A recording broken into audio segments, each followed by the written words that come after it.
Hi everyone, welcome to this video lecture that I'm making here for time-independent perturbation theory. We're continuing where we left off in class last Thursday. Basically, the problem that we set up is, what if we want to solve something or try and get the energy levels for a system where we can't solve what the energy levels are exactly? What type of approximations can we make in order to be able to solve such a situation? And we really set this up in contact with the helium atom. We could have just as easily done this with an H2 plus, or sorry, an H2 molecule. But the point really here is the electron-electron repulsion. So we can write down the kinetic energy terms for the two electrons that orbit a helium atom, and we can write down the potential energy term as well. That potential energy term depends 1 over the distance of electron 1 to the nucleus. That's an attractive term. 1 over the distance of electron 2 to the nucleus, also an attractive term.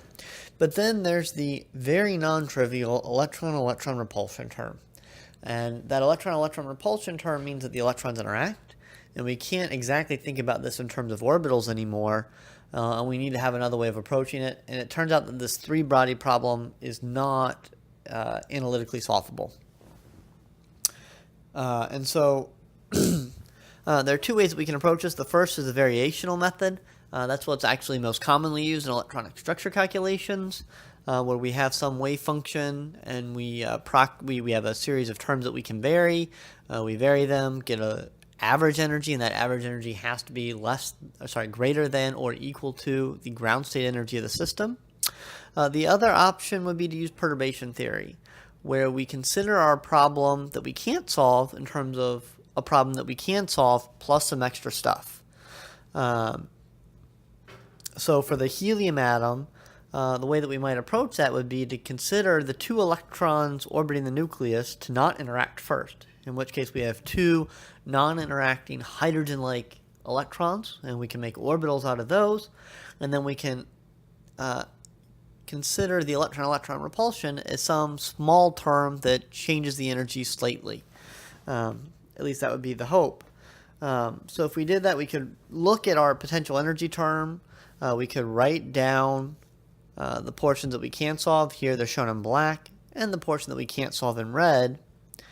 Now, if we look at the portion that we can solve, the non-interacting portion, we can write down what the total binding energy of the two electrons are to a nucleus with charge +2, and that's 108.8 electron volts. But now we have to think about what the electron-electron repulsion is. And so what we do is we write out our Hamiltonian. H exact equals H naught plus lambda H1, where lambda is just a Lagrange multiplier. It's something that's going to go between 0 and 1. And we write down the time-independent Schrodinger equation. So H psi equals E psi. And we'd like to know what those energy levels are, but we don't know them. What we know are H naught, the part that we can solve, and we know E naught, the part that we can solve, and we know psi naught, the part that we can solve. And so what we do is we make a Taylor series expansion of our energy and our wave functions in terms of this parameter lambda. And so we can write E sub n is equal to E naught sub n plus lambda E1 sub n plus lambda squared E2 sub n. And our wave function, our exact wave function, becomes psi naught sub n plus lambda psi 1 sub n plus lambda squared psi 2 sub n, etc. Now when we plug these back into the time-independent Schrodinger equation, we get something that looks a little bit complicated. But what we're going to do is treat this like a power series, and we're going to group this in terms of our parameter lambda. And if H1, our perturbation, is small, this should converge relatively quickly. If it doesn't, we might need to take several orders of this power series, and that gets algebraically tedious, but we can at least have some idea of how to approach the problem.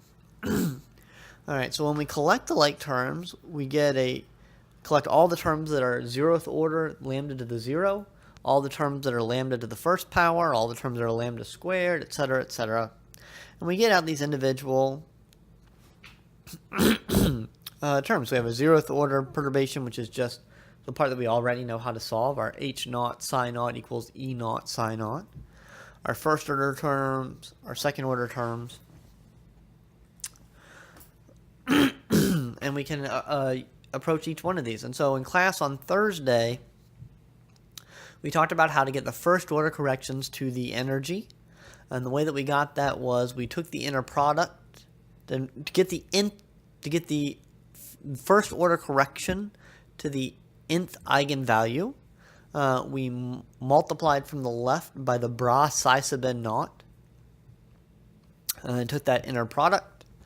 And then what we got was that the first order correction to the energy was pretty straightforward. It was just the average value of our perturbing Hamiltonian in the nth wave function, in the nth eigenfunction of h naught. Right? So the idea is that to first order the energy, just the average value of the energy in our unperturbed wave function. Okay, so that's actually pretty straightforward to calculate. Once we have that first order energy, we can use that first order energy. So our total energy at that point to first order becomes E sub n is approximately E naught sub n plus E1. So it's the zeroth order energy plus the first order energy correction.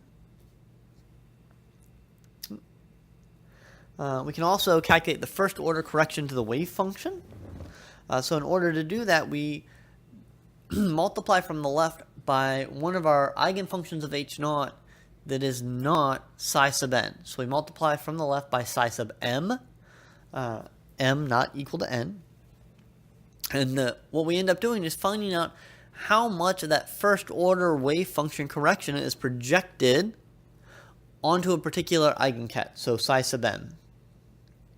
We do a little bit of algebra, and we can get down to this final term here that says the projection of psi naught sub m, a wave function we know what it is, onto the first order correction of the nth order wave function is given by this term over here on the right. So it's our first order energy correction, right?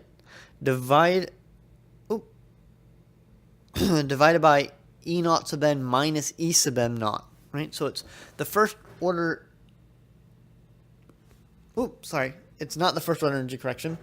It is how much does H1 take psi sub n naught and project it onto psi naught sub m.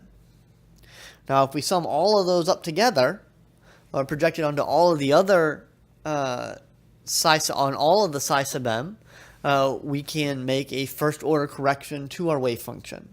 And so the first order correction to our wave function, psi sub n1, is equal to the sum of all those projections weighted by their energy. We can then use that first order correction to the wave function to calculate a second order correction to the energy. And we get this term down here. We get that again by taking our second order terms, multiplying from the left, taking the inner product with psi sub n naught. And then we can do a much more tedious algebra to get the second order correction to the wave function. So before we go on, let's just do a very simple, tangible example, which is something that we sort of looked at on Thursday, which is a particle in the box. But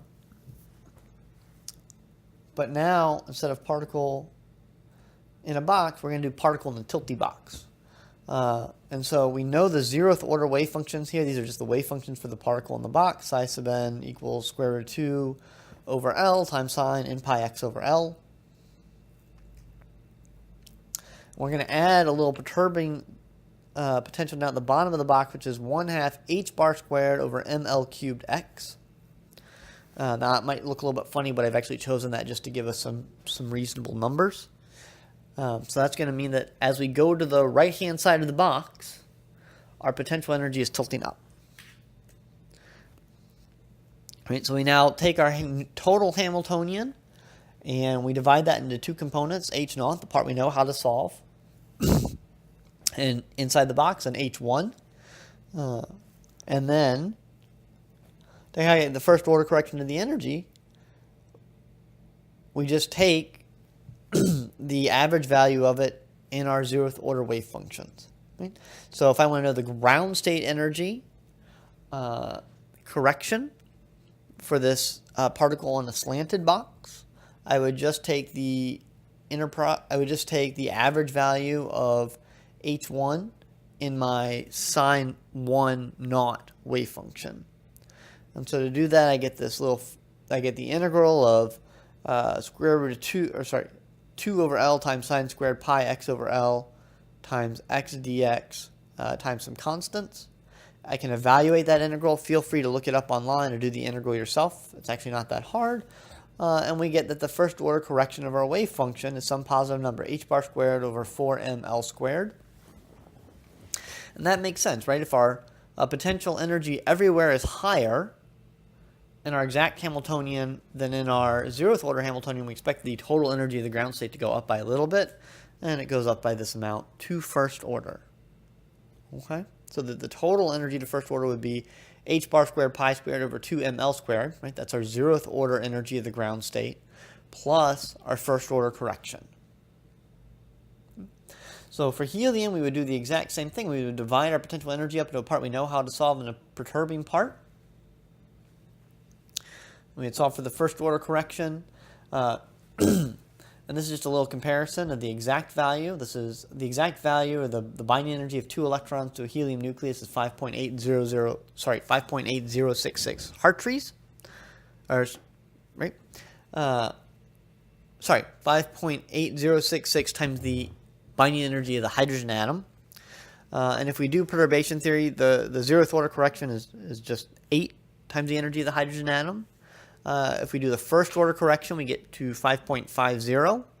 If we do the second order correction, we get to 5.82. And that looks reasonably close.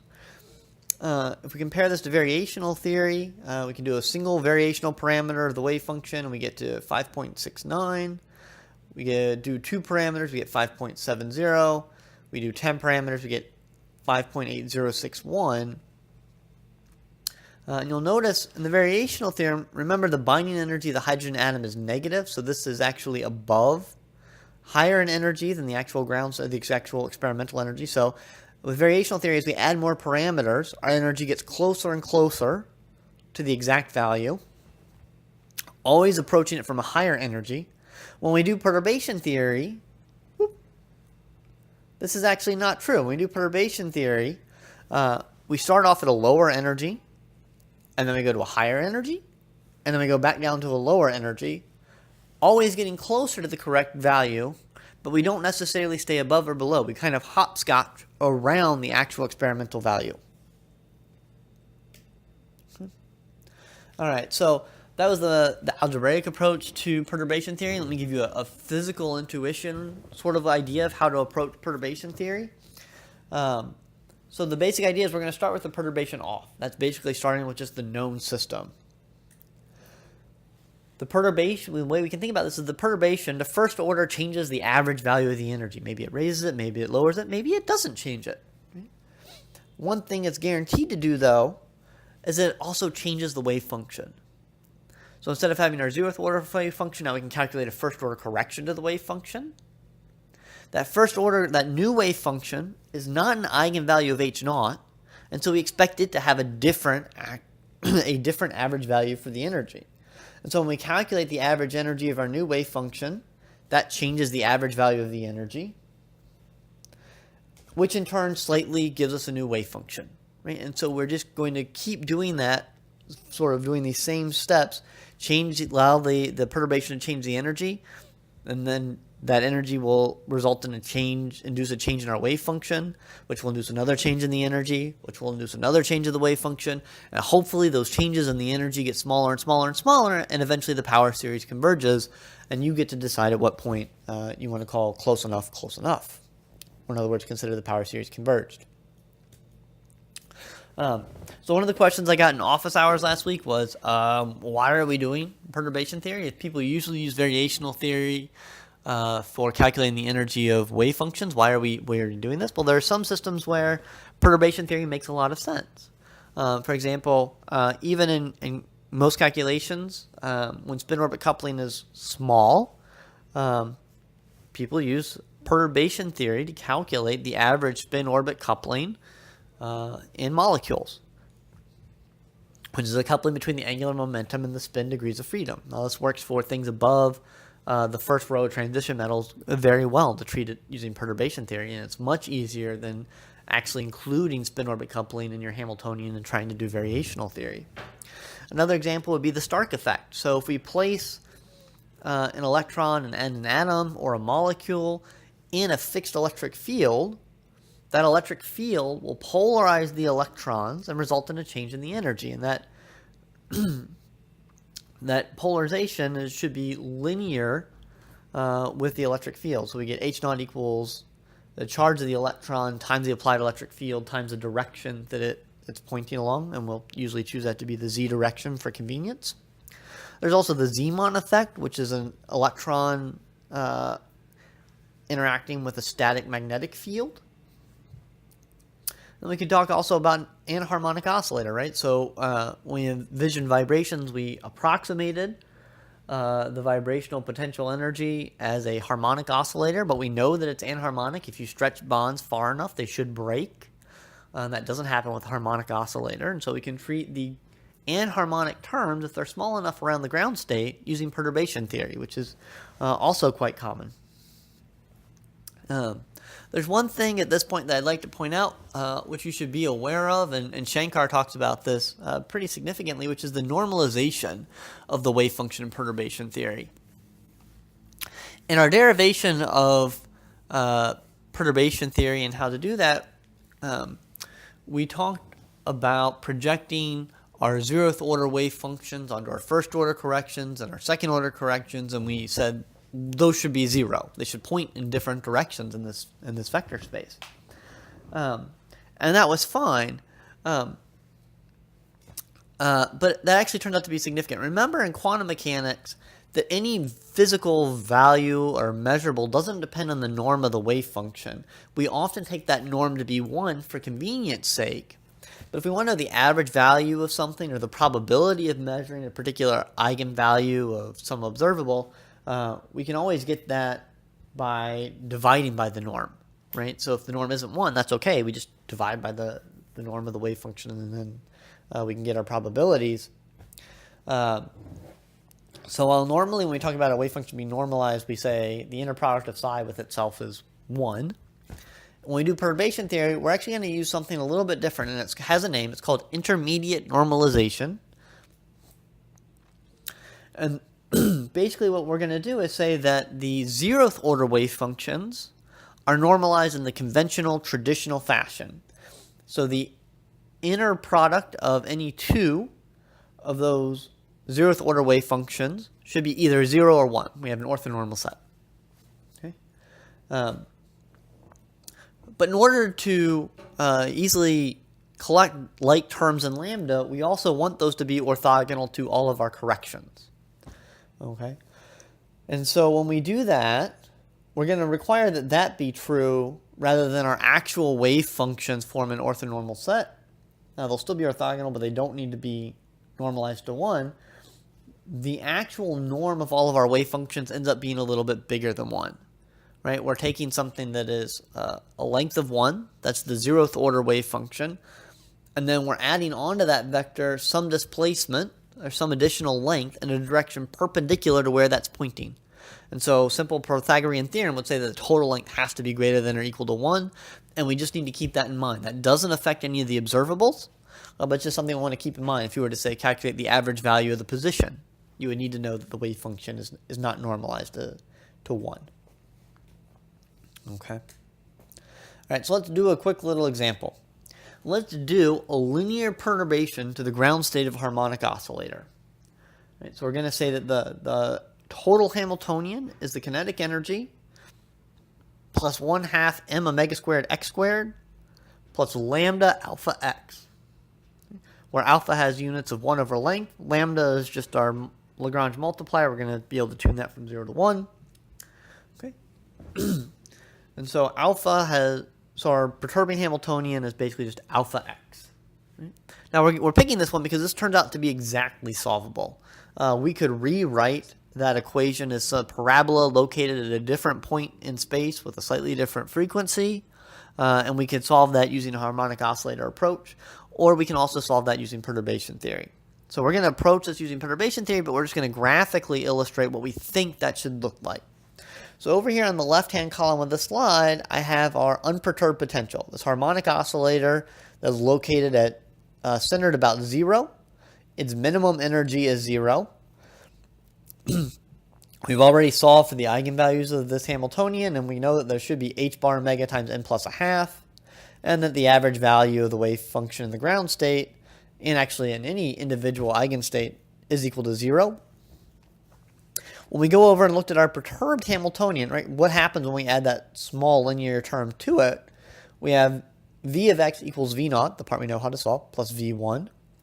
It turns out that it actually shifts it over a little bit to the left, and it lowers the minimum energy of this wave function. And so we expect if the minimum of the potential energy is a little bit lower, we expect the ground state energy to be a little bit lower. And we also expect the average value of the wave function to be a little bit less than 0. So let's go through and use perturbation theory to actually see if that pans out. Physically, it should. And the way that we're going to do this is we're going to use ladder operators to represent our position operator.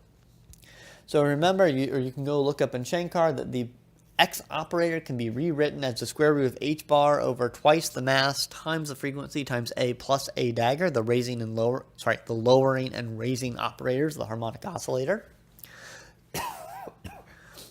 Our perturbing Hamiltonian then can be rewritten as alpha times x, which is alpha times the square root of h bar over 2m omega, lowering plus raising operator.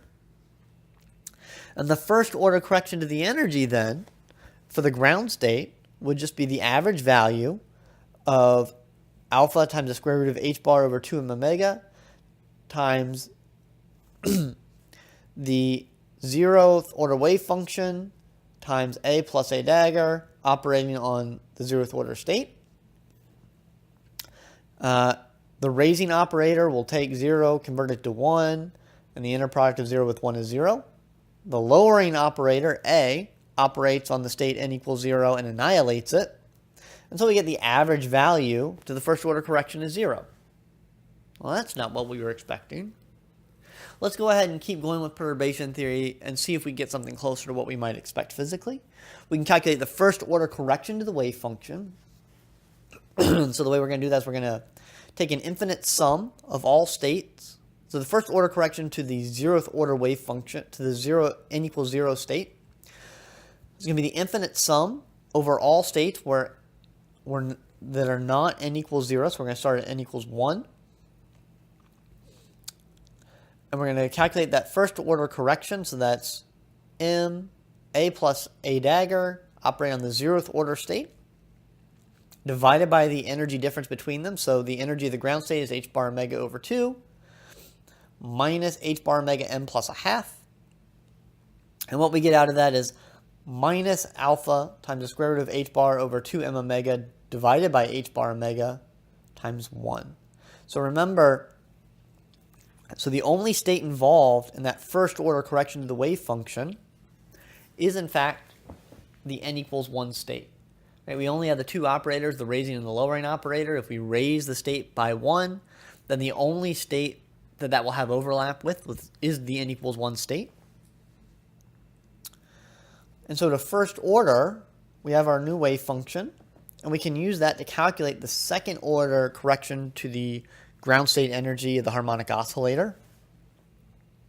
We can rewrite that as the inner product of our 0th order wave function for n equals 0 onto our new wave function operated on by h1, our perturbing Hamiltonian. We plug those operators in onto our new wave function. We get the following. We can do a little bit of algebra, and we get that the second order correction to the energy is minus alpha squared over 2m omega naught squared. Or in other words, our ground state energy is lowered by this term alpha squared over 2m omega squared.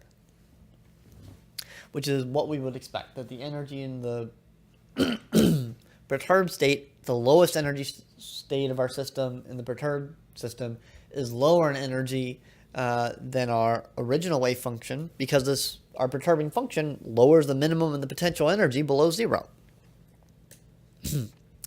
Okay.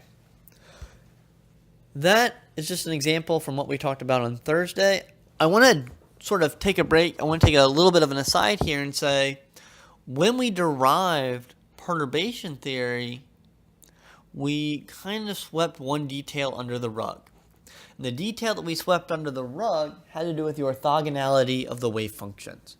We require that our wave functions form an orthonormal set. Okay? But that's actually not necessarily true. What if our wave function, what if our Hamiltonian is degenerate and has multiple states that have the same energy? Well, then any linear combination of those states will also have the same energy, and we need to think a little bit more carefully about how we deal with that in our derivation of perturbation theory. Okay? So remember that if psi I and psi j are both eigenfunctions of some Hamiltonian with the same energy, then so is any linear combination of them. And they don't all need to be orthogonal to each other. Now, we can form orthogonal combinations of them, but there are an infinite number of ways that we can form orthogonal combinations of them. There's not one unique way. Right? And we can ask the question, are they all equally relevant to perturbation theory? And the answer is no. And let's see why. When we're thinking about a degenerate Hamiltonian, and this is the H naught being degenerate that we're talking about, we briefly discussed this in class, but when lambda varies, or when the strength of our perturbation varies, our energies have to vary smoothly as a function of that perturbation. Right? And so when we turn the perturbation off, we need to end up in the same set of wave functions that we are when the perturbation's on. And that's not guaranteed to happen for all combinations of those degenerate wave functions. Another way to think about that is to look at the first order correction to the wave function. That first order correction to the wave function involves a sum over all other states. But there's a denominator in that term. That denominator is the energy difference between the nth order wave function that you're looking at, the energy of the nth order wave function that you're looking at, and the energy of the nth order wave function that you're projecting onto. And if you have degenerate Hamiltonian, then that energy difference is zero for some combinations of states, and so that wave function blows up. And that normalization, we talked about intermediate normalization a couple of minutes ago. Well, that's impossible when your wave function goes to infinity. Okay? When you have an infinite combination or an infinite projection onto another state. And the only way we can avoid that infinity is if the term in the numerator goes to zero. If we have 0 over infinity, we're going to call that 0. And so then we can actually derive usable wave functions that we can use for degenerate perturbation theory. So when we're talking about a system that has degeneracy, we need to approach it a little bit more carefully than we did in the non-degenerate case. And in fact, the strategy that we're going to use is for a given set of states that are degenerate under our original Hamiltonian H naught. We're going to find a linear combination of those states which are orthogonal and diagonalize our perturbing Hamiltonian. Now that sounds a little bit confusing, so again, we're going to work through an example together. The example that we're going to look at is a Stark shift of the hydrogen atom.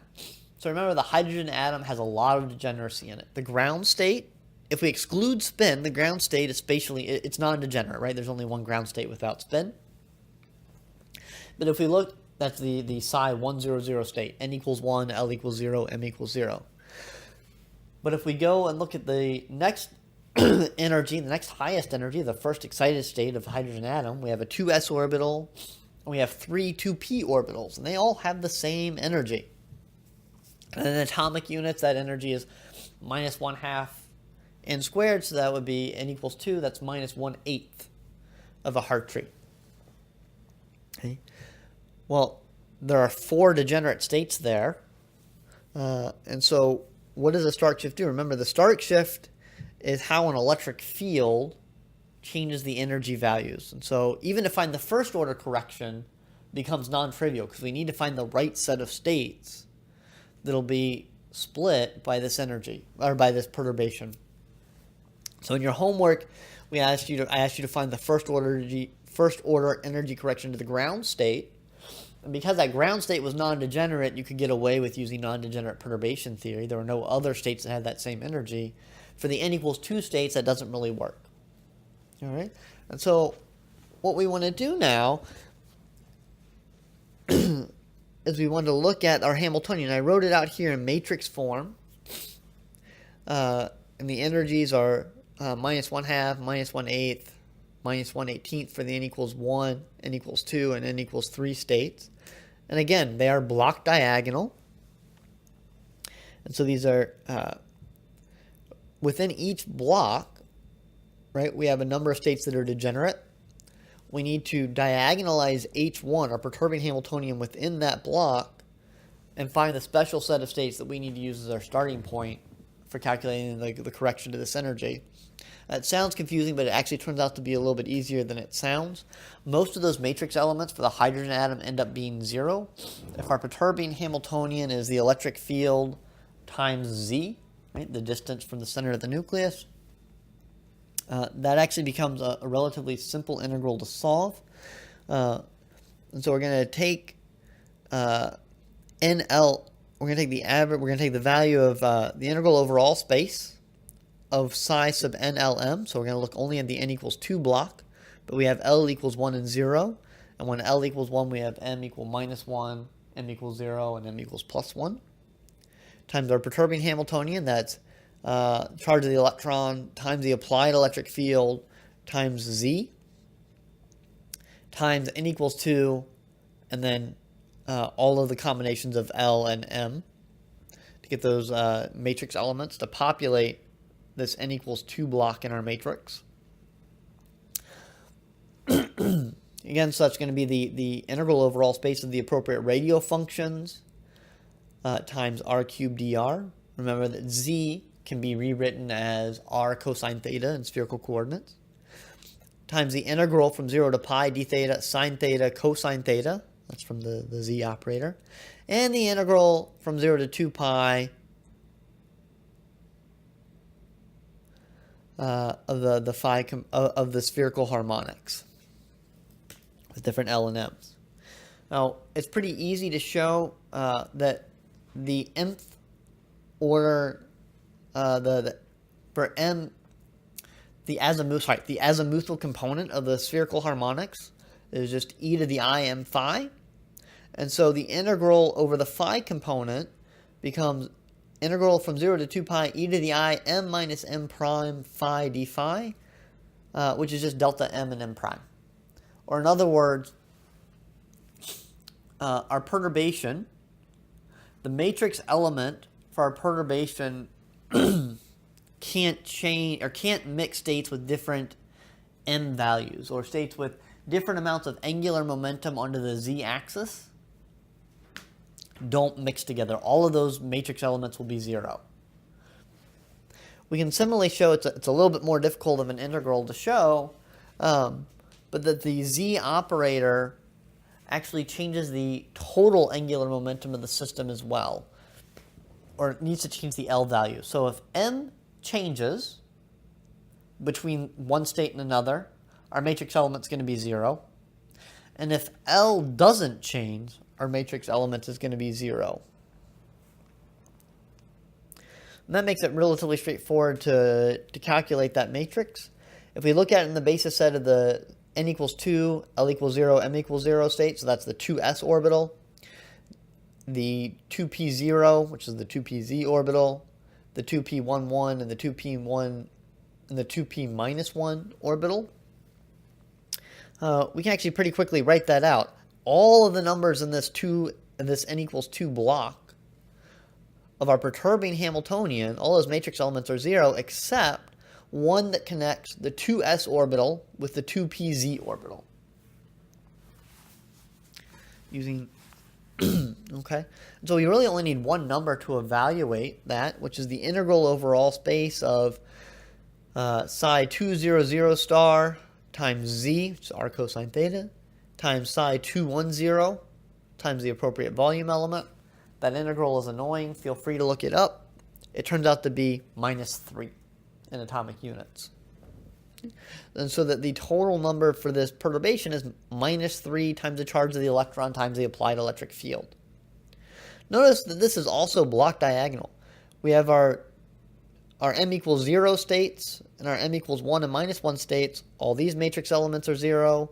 And so we can just really look at this 2 by 2 matrix element, or this 2 by 2 matrix, where we've written this in the basis of psi 200 and psi 210.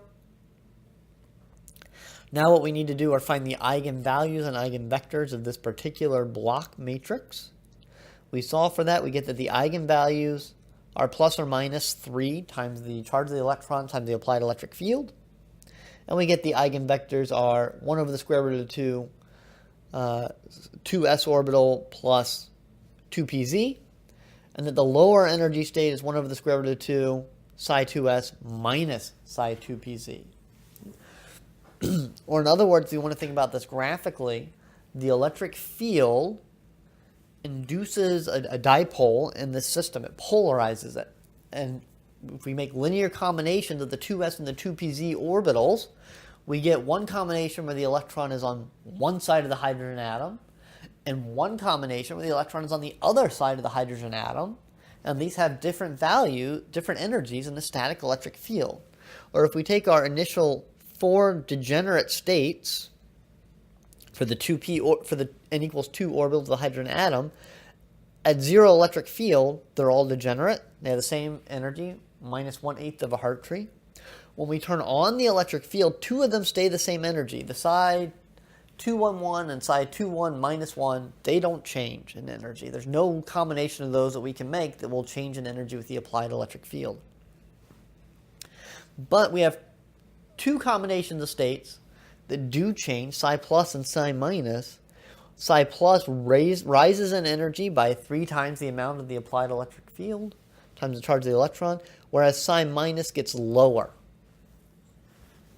All right, so for the n equals 2 states of the hydrogen atom, the first order correction to the energy is not 0 like it was for the 1s, but in fact involves 2 specific states being mixed to give a positive contribution to the energy and a negative contribution to the energy.